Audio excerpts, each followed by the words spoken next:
What's up, everyone? Welcome to another episode of T-Dub's Film Room, brought to you by thebarnauburn.com. We're back for another commit breakdown video, this time a portal safety that I think will help right away. Let's get right to it. All right, real quick, let's check out the recruiting profile. So, five-star kid coming out of high school from Louisiana, 6'1", 204. He's listed on Texas A&M's roster for his freshman and sophomore years, 6'2", 215-ish. But yeah, five-star, I love the pedigree. We'll talk about that. Just to kind of show you where he was ranked in the transfer portal when he transferred from A&M and committed to Washington. And so this was the year that all the kind of the A&M guys had the exodus after the end of Jimbo Fisher's regime there. You can kind of see this was a great list of, of transfers. You can, see all the names, obviously some of the quarterbacks. A.J. Harris, a big one for us. Keon Sabb transferred to Alabama. And Jacoby was the 40th overall player in the portal that offseason. So, again, the pedigree's there as a former five-star. Even after his first 2 years at A&M, he was still obviously very highly thought of, a couple of spots down behind Damani Jackson. So that's kind of what we got on paper. In terms of statistics, 2023, a lot of time as a starter, 42 total tackles, a half a sack, and a pick. He had a couple of really nice games as a true freshman in 2022. One game at Florida we'll look at in a second. 15 total tackles, 9 solos, no picks in 2022 as a true freshman. But let's get to the film and let's see what we got. All right, so I just from watching 3 full games from him playing, I really wrote down 4 factors, at least on kind of the positive side of his game. So this is my own kind of attribute, so it may not make any sense, but one factor, top level lid. So just keeping a lid, on the defense, really being that top level, that back end defender, and his range. So that's 1. 2 is length. You can't coach that. 3 is tackling from the top level, and then 4 is versatility. I do have a couple of detracting factors. We'll look at that as well, but the first one, the top level lid. So really just being that top level defender. 6'2", 215, but really his best attributes are in coverage and being that, top line defender here. And let me take the audio off. Being that top line defender, you can see him pre-snap there. I want to go back actually. This is the first play of the game. All right. LSU 2023, Jaden Daniels here, Heisman winner. You've got Brian Thomas. You've got, Chris Hilton. You've got Malik Neighbors, Kyron Lacey, a ridiculous offensive passing attack here. First play of the game, again, he's lined up kind of to the field, which is, where he'll line up, and he's keeping a lid on the defense. You can see first play of the game, Jaden Daniels goes deep. All right, now, look, say what you want about this. That's Malik Neighbors, okay? He's cooking in the NFL. So is Brian Thomas. First play of the game, man, as a safety, you're just not thinking this is coming. I will also say this is at the end of the year. Jimbo Fisher's already been fired. I just think that's a factor, but at least here he stays, somewhat even with the receiver, is able to kind of bust it up. You'd love to, him to find the ball, make a play on it. But I honestly think you can see him here, number 2. I honestly think, first play of the game, that's an all right place to be. So let's look at a couple more. All right, here's another one. Close game with Tennessee, 2023. I think our boy might be outside of the screen, so he is way back here. Now, Tennessee, this is a pretty interesting game to look at. I'll kind of let this play through, and then I'll rewind it. This is a pretty interesting game because, Durkin, and that's one, factor there. Durkin here plays, Tennessee's got the wide splits and all that, and, I'm telling Jacoby Matthews is playing deep center field pretty much the entire game. There are times where he's got to roll down, especially when they're in hurry up and stuff like that, but he is playing deep middle, that's it. He's kind of on an island on that back level, and they're pretty much playing man-to-man when they're in those wide splits. But here, and we can kind of see what we got. So this is Ramel Keaton for Tennessee. Again, Jacoby is way off, the screen. He's way deep. So his route here is almost going to be a little bit of a post corner type of deal. But it's, play action fake, kind of a big play action fake. We've seen that with Gus Malzahn back in the day. All right. And Jacoby does a great job, just staying with, this is a guy that's long and can run in Ramel Keaton. And we can see a good shot of this on the replay in a second. But, again, kind of that post corner. And he just closes it down. He's got a ton of range back there, 6'2", 215, and he can run pretty well. We've got one more we'll look at, but I mean, I think this is one of his best things really about his game. All right, now this is a little bit of a different look. Now this is 2022. This is his true freshman year. You can see him back here. He's number 14. And, this is actually going to be a successful play for the offense here. All right, and you can see this kind of double cross, whatever you want to call this, but plenty of time here for Anthony Richardson to survey. And then again, Jacoby's kind of on the back level back here, maybe as a quarter safety. Again, it's a successful play, but if you see Durkin down here, he's not yelling at Jacoby, he's yelling at the linebacker, this guy over here, because if you go back and watch, play action and gets caught in traffic, he needs to get back here and kind of prevent this crosser. Jacoby is in position where he's supposed to be because Durkin wants the linebacker to find that crosser and get depth and try to maybe, collision or, at least disrupt the route a little bit. So I actually think where Jacoby was, his job is to keep a lid. He doesn't want to charge up and then get beat deep. So I actually thought, he was where he was supposed to be in this case. And I'm actually looking at this from like a positive of, yeah, man, like that's all you can really do there at the safety position. All right, so that was factor one, right? Just like I think that's the best aspect of his game. He is a free safety, field safety. Durkin in this 2023 season for sure said, hey, look, you're our top line guy. You're the back end defender there.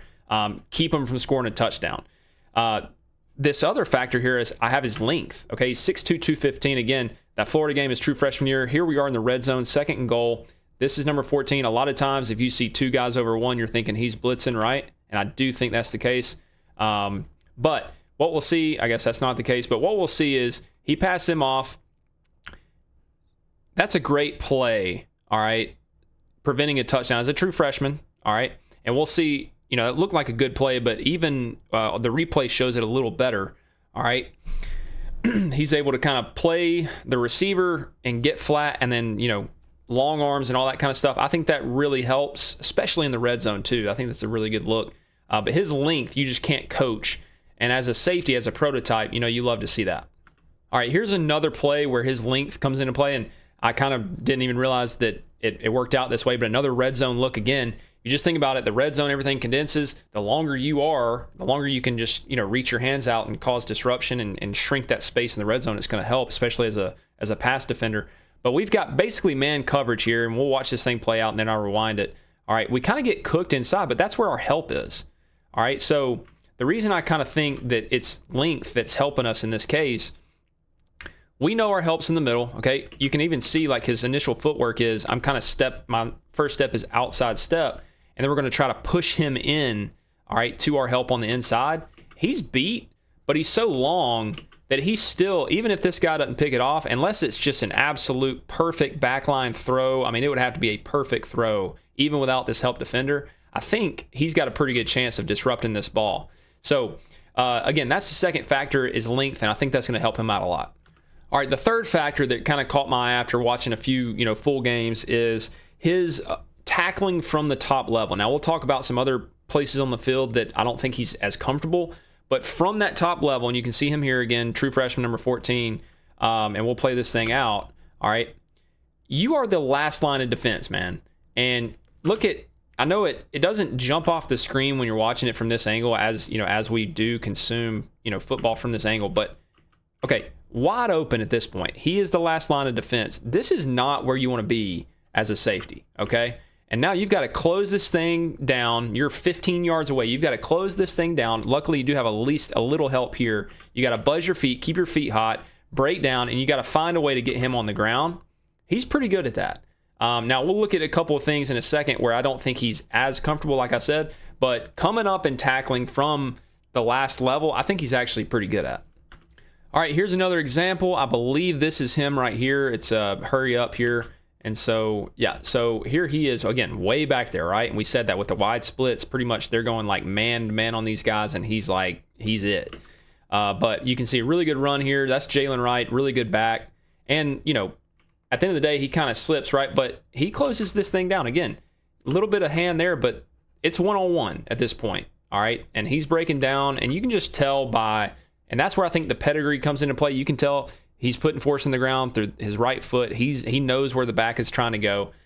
he just does a really good job. I've just seen it over and over again here with Jacoby Matthews on tape, that he's good at that. He's comfortable coming up from the the last line of defense there and making an open field tackle. Now, we're going right into the next play because I do think this is something that he's a little bit less comfortable with. When they do get him in the box, all right? So just, again, as a hurry-up defender, and he's kind of, at least it looks like he is sort of this, D-gap defender here. One-on-one, this is a tough spot to be in, all right? And, he's not able to close it down and make that play. Now, look, we see this happen all the time, okay? Like, they're good players that you're playing against. Like I said, I don't think he's as comfortable in the box despite his size. I think he's just more comfortable as like a true back-end free safety, even though he's kind of a really big guy.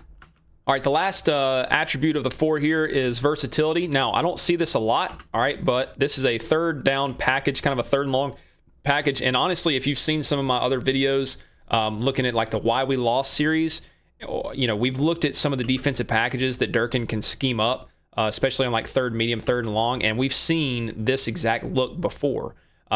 And here he is, number 2. He's going to come off the edge here. He's going to beat the right tackle, all right, for a sack, at least a half sack, him and Edgerrin Cooper, all right.